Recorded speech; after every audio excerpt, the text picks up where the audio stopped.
দর্শক আমন্ত্রণ জানাচ্ছি যমুনার বিশেষ আয়োজন ডক্টর সন কলে। আপনাদের স্বাস্থ্য বিষয়ক নানান প্রশ্ন আর সেসবের তাৎক্ষণিক সমাধান নিয়ে আমাদের এই বিশেষ আয়োজন। আপনাদের সাথে পুরো আয়োজন জুড়ে সাথে থাকছি আমি ডাক্তার সিদ্রা ইকবাল। আমাদের এই আয়োজনে থাকছেন দেশ বরেণ্য আর আধুনিক চিকিৎসা বিজ্ঞানে দক্ষ চিকিৎসকরা। আজ আমাদের আলোচনার বিষয় মৌসুমি বিভিন্ন জ্বর। আলোচনার জন্য আমাদের সাথে অতিথি হিসেবে আছেন ডাক্তার এস.এম. শাহাদাত হোসেন, সহকারী অধ্যাপক মেডিসিন বিভাগ, কুর্মিটোলা জেনারেল হাসপাতাল। আমাদের বিশেষজ্ঞ চিকিৎসকের পরামর্শ পাওয়ার জন্য ফোন করুন 982405 নাম্বারে। ডাক্তার শাহাদাত হোসেন, আপনাকে স্বাগত জানাচ্ছি ডক্টর সন কলে। ধন্যবাদ আপনাকে। ধন্যবাদ যমুনা। যেমনটা আমরা আজকে আলোচনা করব জ্বর নিয়ে, বলতেই পারি যে সারা বাংলাদেশ বর্তমানে জ্বরের দাপটে রয়েছে এবং তা থেকে শিশু, বয়স্ক, তরুণ কেউই কিন্তু ছাড় পাচ্ছে না। আপনি যেহেতু কুর্মিটোলা হাসপাতালে আছেন, আমি একটু জানতে চাচ্ছি সেখানকার পরিস্থিতি কেমন রয়েছে। এখন আসলে যে সিজনটা চলতেছে, that means June, July, August, September, এই সিজনটা একটা মৌসুমি জ্বর, একটা সিজনাল জ্বর সবসময় আসে। তবে এবার জ্বরের প্যাটার্নটা একটু ভিন্ন। বিভিন্ন জ্বর একই সিজনে চলে আসছে।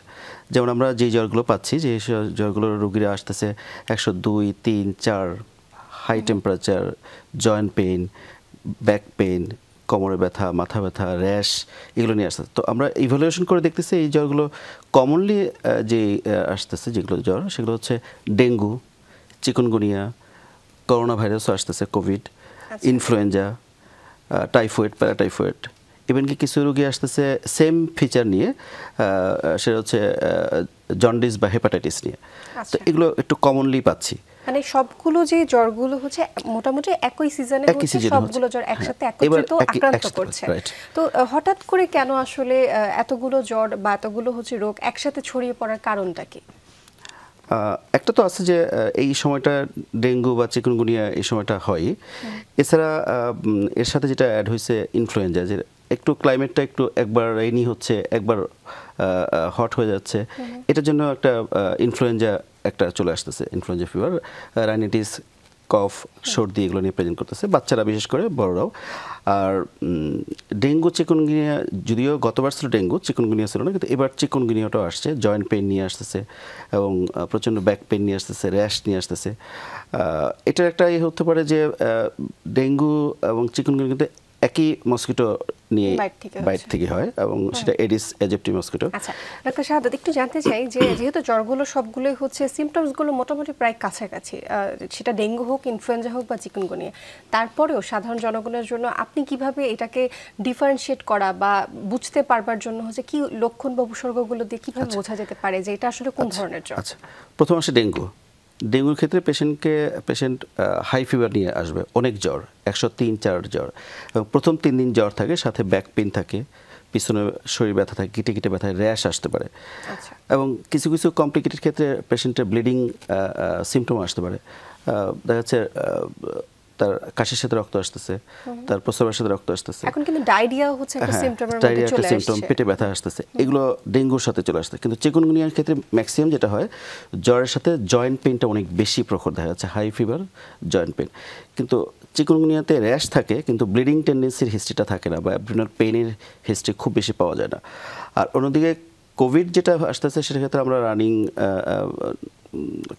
সর্দি, কাশি, high fever, shortness of breath, অর্থাৎ শ্বাসকষ্টজনিত সমস্যা নিয়ে আসতেছে, ডায়রিয়া নিয়ে আসতেছে, কোভিড ডায়রিয়া নিয়ে আসতেছে। তাহলে কখন আমরা চিকিৎসকের শরণাপন্ন হতে হবে? কারণ সাধারণত জ্বরের উপসর্গগুলো দেখা যায় তাৎক্ষণিকভাবে, কিন্তু চিকিৎসকের কাছে আমরা যাই না। সাধারণত দেখা যায় যে আমরা প্যারাসিটামল জাতীয় ওষুধ খেয়ে সেটাকে একটু কমিয়ে রাখার চেষ্টা করি, বা এখন তো দেখা যায় ফার্মেসি থেকে অ্যান্টিবায়োটিক নিয়েও রোগীরা খেয়ে ফেলছেন।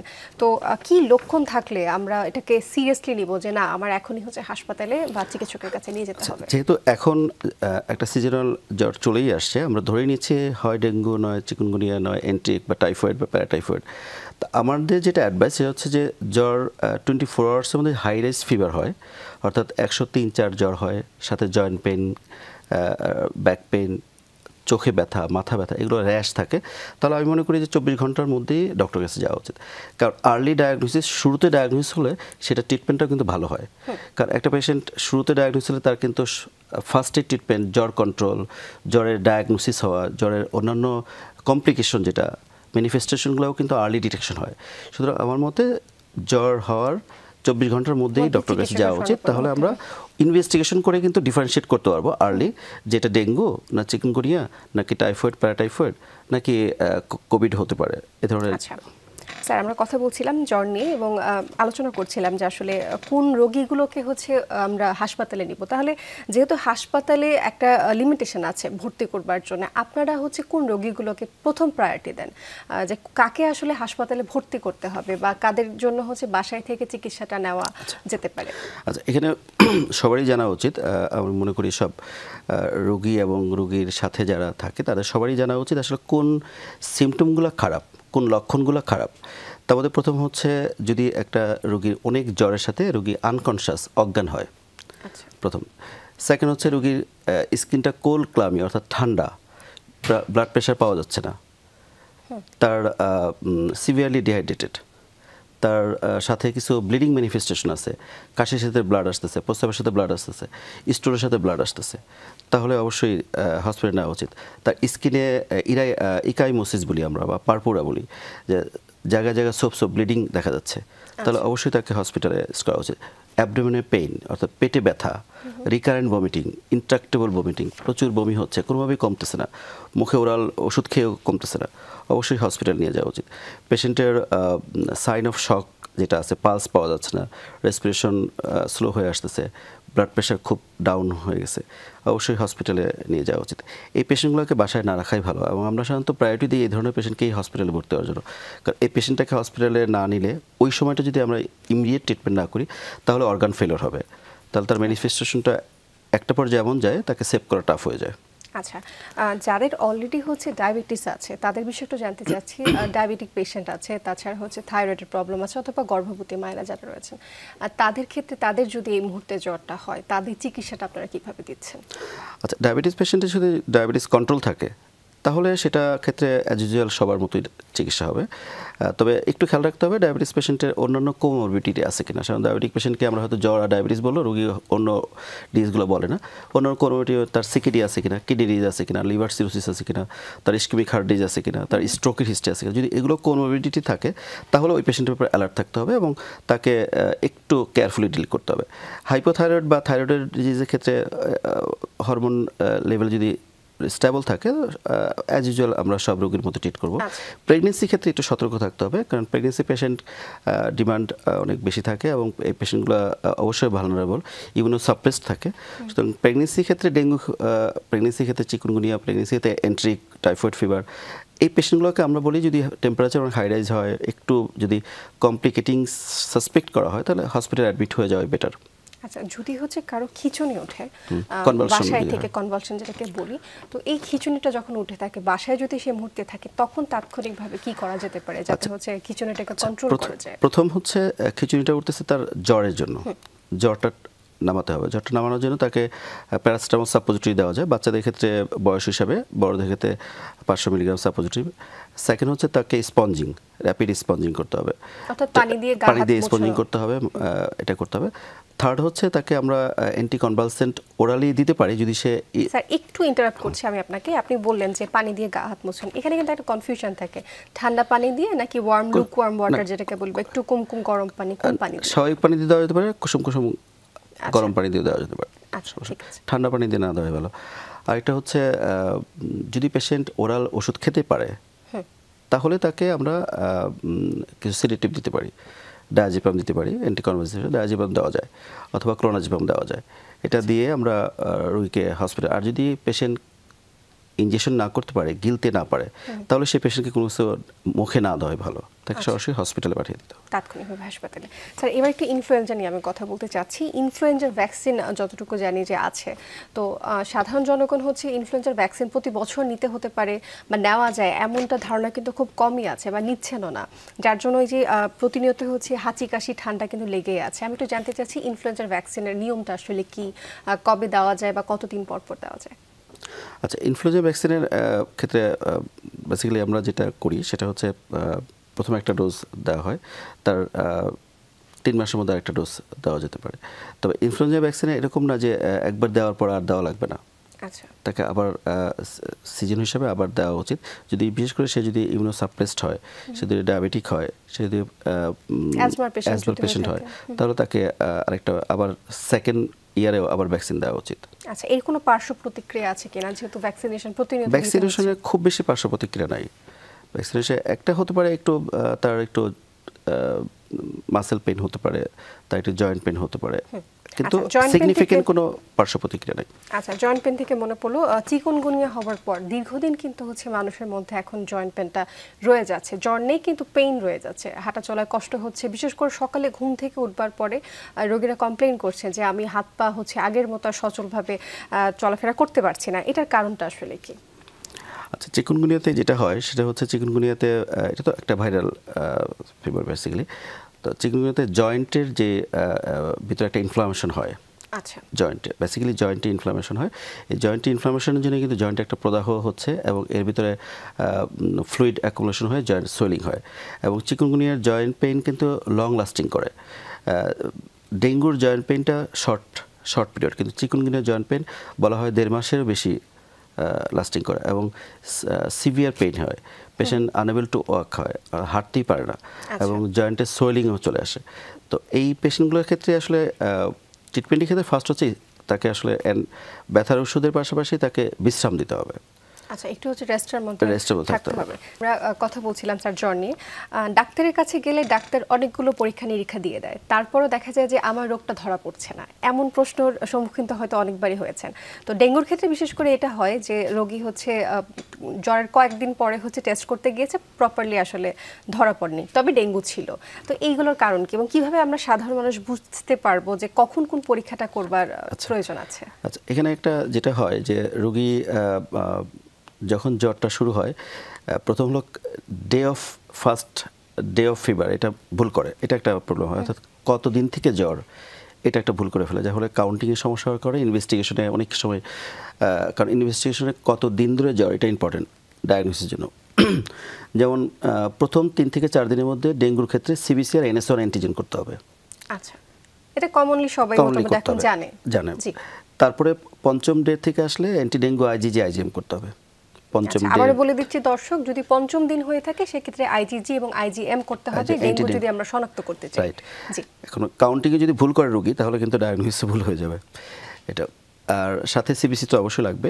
আর যদি কমপ্লিকেটেড মনে হয় রোগীটাকে, অন্য ডিজিজ বা অন্য অর্গান ইনভলভমেন্ট আছে, তাহলে অন্য ফাংশন টেস্টগুলো করতে হবে, liver function test, kidney function test, respiratory অংশটা দেখার জন্য এক্সরে চেস্ট, ইসিজি, ইকো করা লাগতে পারে। স্যার, এখানে একটা কথা কিন্তু চলে আসে, আমার ডেঙ্গু হয়েছে, আমি কেন লিভার ফাংশন টেস্ট করতে যাব?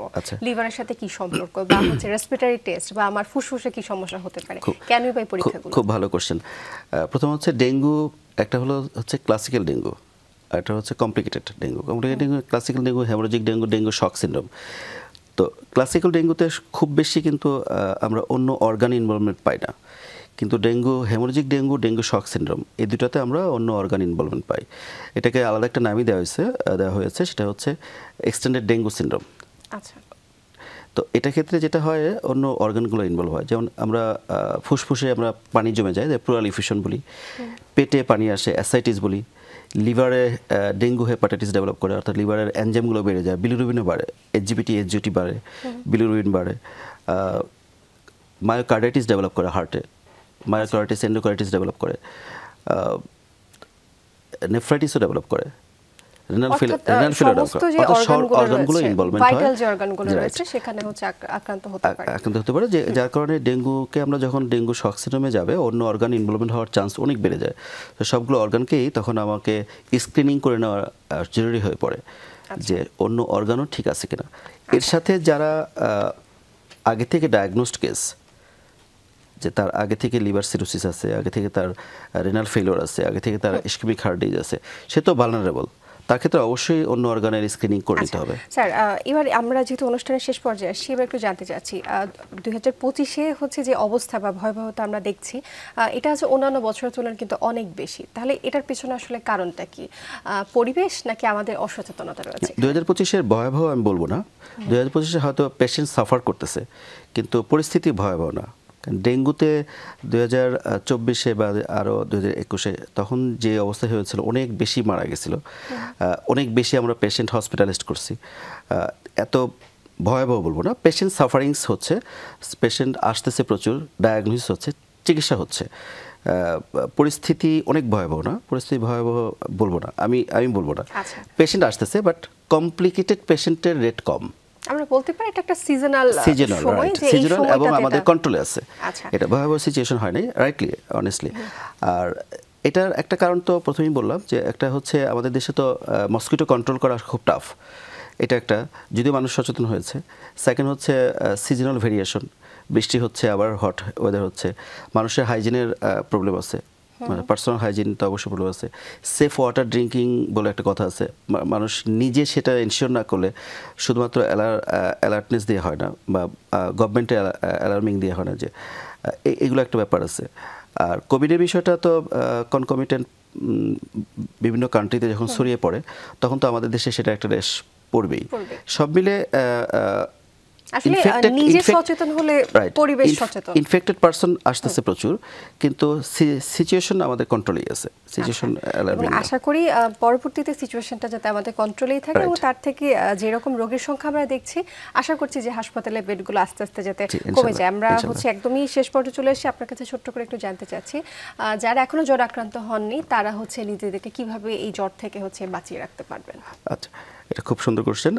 প্রথম হচ্ছে ডেঙ্গুর কথা বলি, ডেঙ্গু বা চিকুনগুনিয়া যেহেতু মসকিটো বাইট দিয়ে হয়, তাহলে আমাদেরকে অবশ্যই আমাদের আশেপাশে যে আবদ্ধ পানিগুলো আছে, সহজ ভাষা যদি বলি, 1 থেকে 2 দিনের মধ্যে পানিগুলোকে সরিয়ে ফেলতে হবে।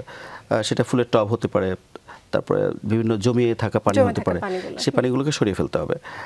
মসকিটো নেট অবশ্যই ইউজ করা উচিত, বাসার ভিতরে মশারিটা টানানো উচিত, এবং কিছু ক্রিম পাওয়া যায় বা লোশন পাওয়া যায়, যেটা আমাদের এক্সপোজ পার্টে ইউজ করলে আমরা সে মসকিটো বাইট থেকে নিজেকে রক্ষা করতে পারি। সেফ ওয়াটার, খুব ভালো হাইজিন মেনটেন করা উচিত, পানিটা যেন এবং খাবারটা যেন বিশুদ্ধ হয় সেদিকে খেয়াল করা উচিত, অর্থাৎ হচ্ছে পরিষ্কার পরিচ্ছন্নতা এবং খাবার দাবার সবকিছুর ক্ষেত্রে কিন্তু লক্ষ্য রাখতে হবে। অসংখ্য ধন্যবাদ জানাচ্ছি ডাক্তার শাহাদাত আপনাকে আমাদের সাথে যুক্ত হওয়ার জন্য। ধন্যবাদ আপনাকে, ধন্যবাদ যমুনা টিভিকে। দর্শক শুনছিলেন ডাক্তার শাহাদাতের কথা, তিনি বলছিলেন ডেঙ্গু, চিকুনগুনিয়া এবং তারই পাশাপাশি ইনফ্লুয়েঞ্জা জ্বর নিয়ে, এবং কিভাবে হচ্ছে আমরা তা থেকে পরিত্রাণ নিজেকে বাঁচিয়ে তুলতে পারি সেই বিষয়ে তিনি আলোচনা করলেন। আবারও দেখা হবে রবি, সোম এবং মঙ্গলবার। আজকের জন্য ডক্টরস অন কল থেকে বিদায় নিচ্ছি। ধন্যবাদ আপনাদের।